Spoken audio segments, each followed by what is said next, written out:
Zach was just a beautiful soul. He loved life. Tonight, in a KCRA3 special report, families experiencing unimaginable tragedy. And that's all gone. Kids dying from fentanyl poisoning, but this is not an addiction issue. These deaths are accidental.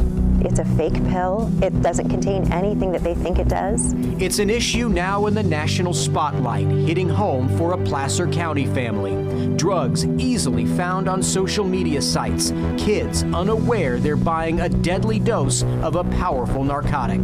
This is an important message to get out. This is a big game changer.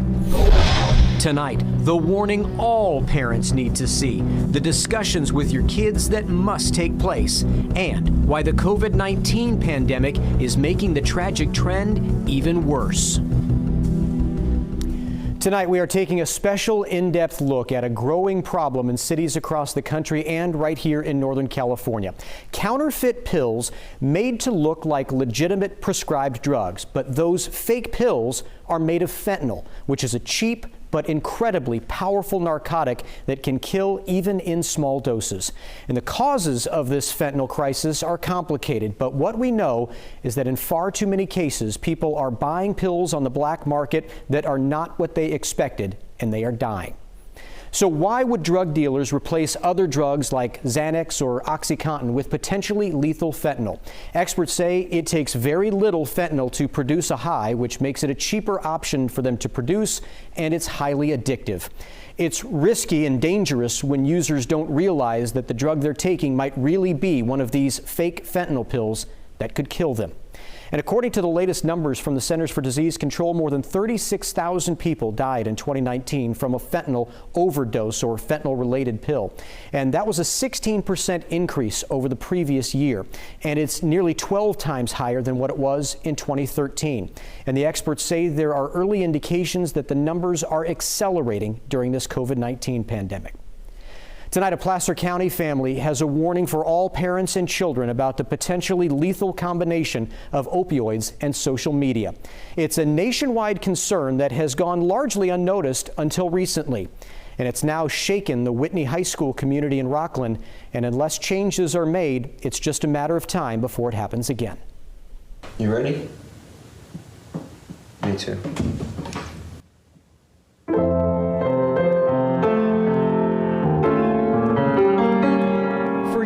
The Didier family was treated to beautiful music like this.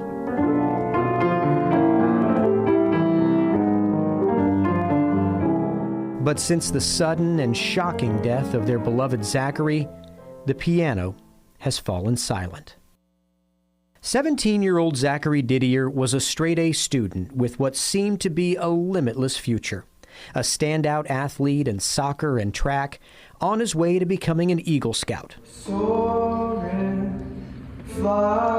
lead actor in the school play, and a talented, self-taught musician. Zach was just a beautiful soul. He loved life, he loved people, he loved his family. The Whitney High School senior was set to graduate in June with honors and had his sights on Stanford or UCLA. He loved winning. He loved setting high goals and accomplishing it. It was something that I think he even was wondering, well, what are my limits? What are my bounds? You know, what can I do or what can I not do? Today, his parents, Chris and Laura, are left only with their dreams of what Zach could have become and their memories of the amazing 17 years they had with him. We struggled with knowing to do this or not because we want Zach to be remembered for how he lived. He lived the most incredible life. But we have to talk about how he died because it's information we all have to know. On December 27th, during winter break, Chris found Zach at his desk with his head resting on his arm. He wasn't breathing, and CPR had no effect. I was utterly confused and obviously in a fog and traumatized. I'm a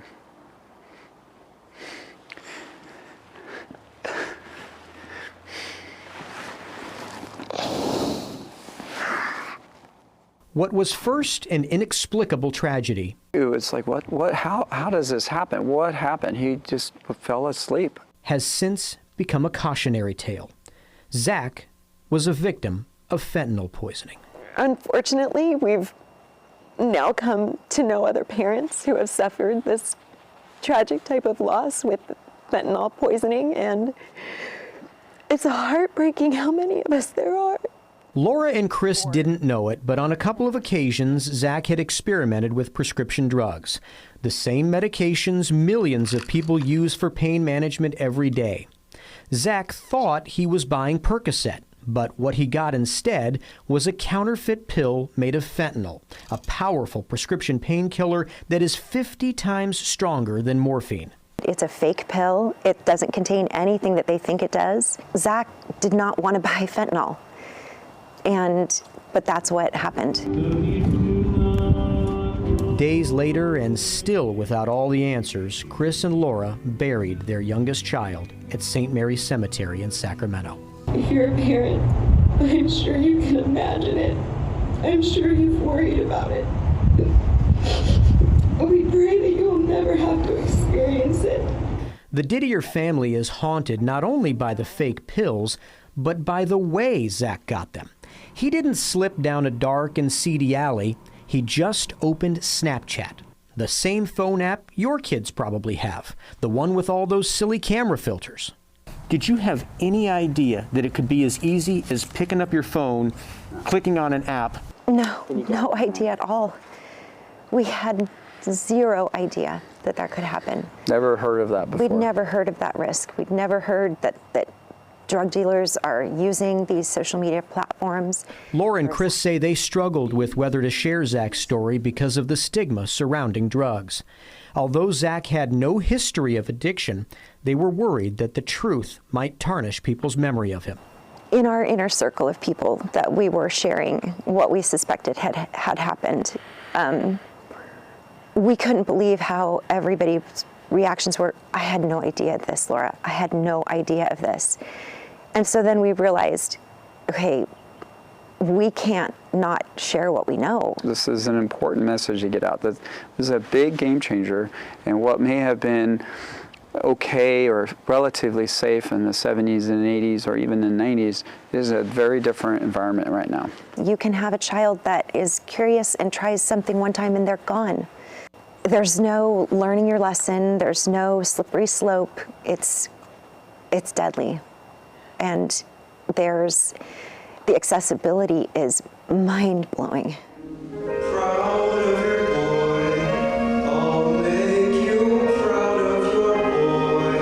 There's no doubt Chris and Laura are proud of their boy and all he accomplished, the places he went, the friends he made. And though we'll never know what Zach could have become, we know the legacy his parents are committed to leaving. It hurts so bad. And if we can spare one family this pain. To make sure no other child is lost the same way. And we need to talk about this. We need to talk about what's happening. We can't protect Zach now. But hopefully we can protect your kids, or we can protect other kids who don't know. We did not know.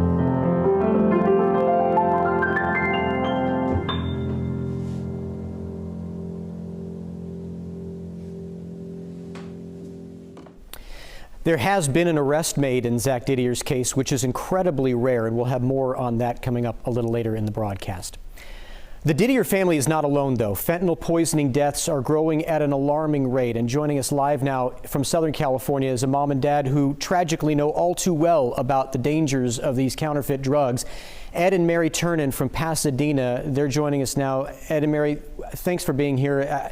I know how difficult it is for you to talk about this, but if you could, Mary, we want to talk a little bit about the foundation that you started, but first tell me about your son, Charlie. Tell me a little bit about him and the kind of person he was. Thank you. Yeah, Charlie was a great guy. He was just so loving and kind and funny, and he had a belly laugh that made everybody else laugh. And He was easygoing, and he was very smart, especially in math. He loved sports, and he loved connecting his friends. Everybody keeps saying that he was the glue with all their friends. He was just a great kid. And I know it's painful to talk about, Mary, but take us through how Charlie died. What we know is that Charlie went online and got a Percocet for his back. He had back surgery a couple years ago, so he was familiar with it. And he was waiting for a phone interview, possible job, at 5 o'clock. And then he just decided that he was going to play video games in his room. He took the pill sometime in the afternoon, and then he died. He was self-medicating, and he got poisoned by this fake pill. Ed, we know that you and your wife Mary have created this nonprofit in Charlie's memory called A Song for Charlie, and really what you're trying to do here is you're trying to change the narrative and the way people look at this problem. Would you tell us about some of the specific issues that you're trying to raise awareness about? Yes, thanks, Brian. Songforcharlie.org. We're focused on a couple of things right now. Like the Didiers, we discovered an information gap after Charlie died. Families that we've talked to in this situation, we all kind of go through a WTF moment. What's this fentanyl we're being told about? Most parents, unfortunately, don't find out about this drug until it takes their loved one. We want to change that. We found out that the authorities know about this problem and they're moving as fast as they can to fix it, but we have to warn the most vulnerable age group to give them time to catch up, because we haven't started to flatten this curve yet. And another part of it is it's a recent problem. It's been around since about 2013, but it's really accelerated since about 2018. And the words we use to describe the problem need to be updated. So if I have a minute, I'll give you a universal example. In Charlie's case, let's say, the first sentence of a news story would probably read, college senior dies of an accidental overdose after taking a Percocet laced with fentanyl. And the only accurate phrase in that sentence is college student dies. The rest of it is not only misleading, it's misinformation, and it's confusing, and it's hindering our efforts to address the problem. So for instance, we have coined the term fentanyls to describe these fake prescription pills made of fentanyl. And you'll notice that I didn't say laced with fentanyl. Laced implies that a perfectly good Percocet is adulterated with a little bit of fentanyl, and that is not what happens. These are 100% fake. These are killer counterfeits. As a result, a death from a fentanyl is not an overdose. When we use the word overdose, it's very easy to victim shame, and the stigma of addiction creeps into a scenario where it doesn't belong. The onus here, the blame belongs on the dealer who is selling a counterfeit pill under false pretenses to an unwitting victim. And these words, using laced, using overdose instead of poisoned, which is the term that we prefer, it has real implications for law enforcement, for how these cases are tried, and for public perception. So we're determined to update the language around this problem so we can address it properly.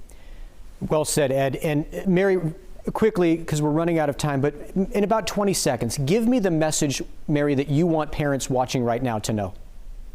Just please talk to your kids. Be honest with your kids. Let them be honest with you. If they need to get on any kind of medication, go to the doctor. There's no shame in that at all. But, we prefer go for a run. Go take care of yourself in a healthy way.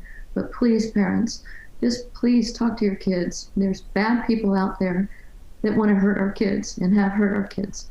So please, we don't want this to happen to anybody else. And these fentanyls are everywhere. No more random pills. All right. Ed and Mary, thank you so much for your time. Thanks for joining us and telling us about Charlie's story. And good luck moving forward with A Song for Charlie. We appreciate it. Thank you very much. Thank you all. So what are your thoughts on this? Have you had a conversation with your family, and how did you go about that? You can send us a comment to my Facebook page. I'd like to hear what you have to say so that we can share those thoughts at the end of our program. Coming up, we'll continue our story with a deeper look at just how large this problem has become in our region.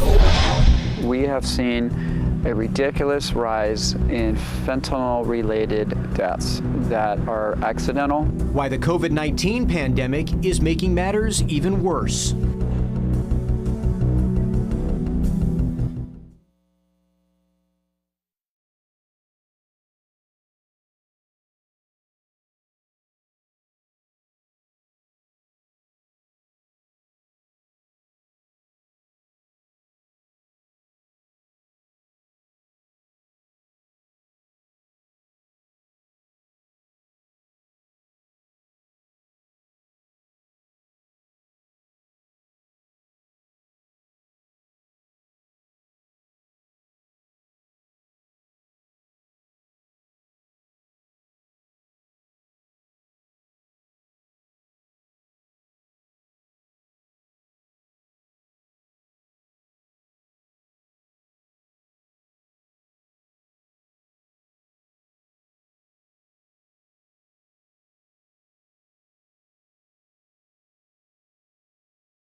Welcome back to a KCRA 3 special report. Tonight we are taking a close look at the epidemic of fentanyl-related deaths. Fentanyl is a powerful synthetic opioid, and in the right dosage, doctors can prescribe it to effectively manage pain.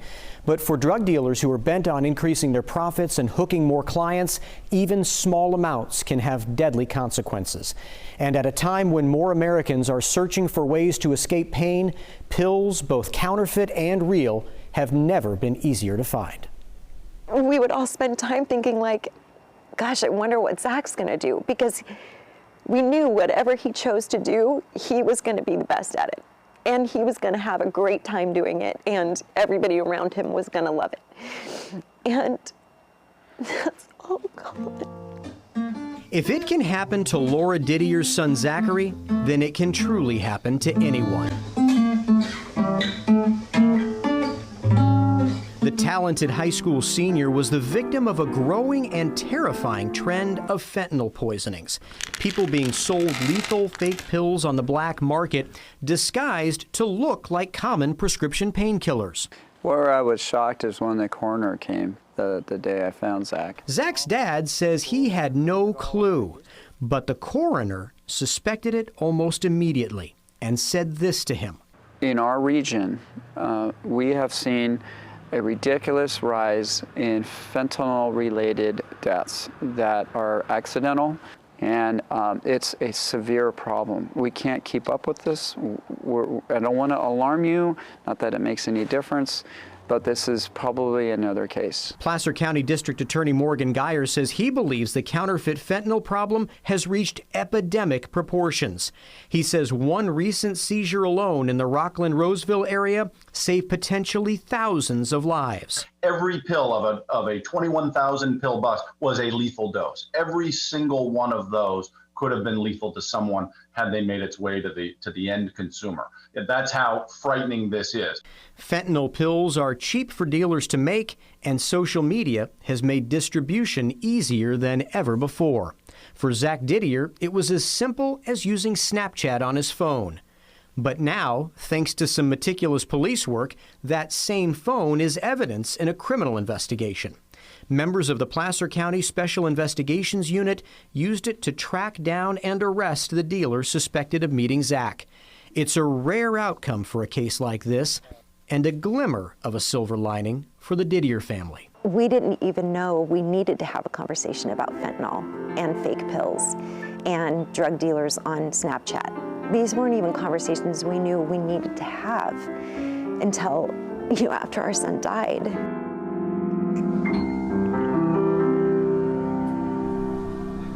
And that is why the Didier family wanted to share Zach's story, to arm parents and young people with the information they didn't have.